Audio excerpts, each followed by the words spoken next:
আসসালামু আলাইকুম। বউ নিয়ে ফেসবুকে ভিডিও করলে মাসে নাকি লক্ষ লক্ষ টাকা ইনকাম করা যায়।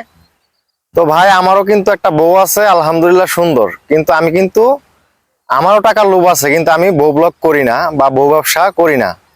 কিন্তু আমার কথা হচ্ছে, আজকে বউ নিয়ে ভিডিও করার একটি মূল উদ্দেশ্য রয়েছে, সেটি হচ্ছে বউ সুন্দর থাকলেই যে ভিডিও করে ভাইরাল হতে হবে বা মাসে টাকা ইনকাম করতে হবে তা কিন্তু নয়। আমি চাই না বউ ব্যবসায়ী হতে, কিন্তু এই যে ভাই, আসলে মানুষ ব্যবসায় করে কেন? বাধ্য হয়ে করে। আজকে আমি একা একা ভিডিও বানাচ্ছি, দেশের জন্য কথা বলতেছি, ভালো ভালো কথা বলতেছি, কি হচ্ছে? কোনো ভিউ আসতেছে না। অলরেডি ফেসবুক আমাকে 1000 ভিউয়ের একটি চ্যালেঞ্জ দিয়েছে।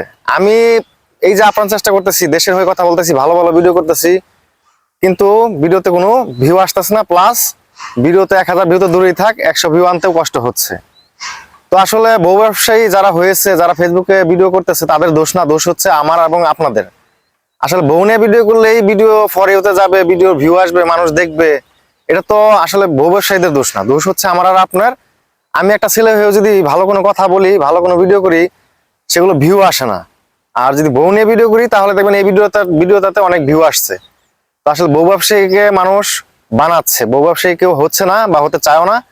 যদি পুরুষরা ভিডিও করে সফল হয়, তাহলে কারো তো বউ নিয়ে ভিডিও করার কোনো প্রশ্নই আসে না। যারা বউ নিয়ে ভিডিও করতেছে, তারা আসলে টাকা লোভ এবং পরিস্থিতির শিকার হয়ে করতেছে। তো আপনাদেরকে বলবো যে আসলে বউ ব্যবসায়ীদের আপনারা গালি দেন ঠিকই, কিন্তু আপনারা এই চিন্তাটা করেন না যে আপনারা কিন্তু তাদের ভিডিওগুলোতে ভিউ দিচ্ছেন, এই কারণেই তারা সাফল্য অর্জন করতেছে এবং ভিডিও করতেছে। তাই বলি, আপনারা আপনাদের মন মানসিকতা ভালো করুন, তাহলে আমরা পুরুষরাও ভিডিও করে জীবনে কিছু করতে পারবো এবং ফেসবুকে সফল হবো। তো আশা করি বুঝতে পেরেছেন, বউ ব্যবসায়ীদের দোষ নেই, দোষ হচ্ছে আমার এবং আপনাদের। আমরাই তাদেরকে বউ ব্যবসায়ী বানাচ্ছি। ভিডিওটি ভালো লাগলে অবশ্যই অবশ্যই সাপোর্ট দিবেন এবং ভালোবাসা দিবেন। তো এটাই আমার শেষ ভিডিও। আমি আর বউ নিয়ে ভিডিও বানাচ্ছি না, শুধু আপনাদের বোঝানোর জন্য এই ভিডিওটি করলাম।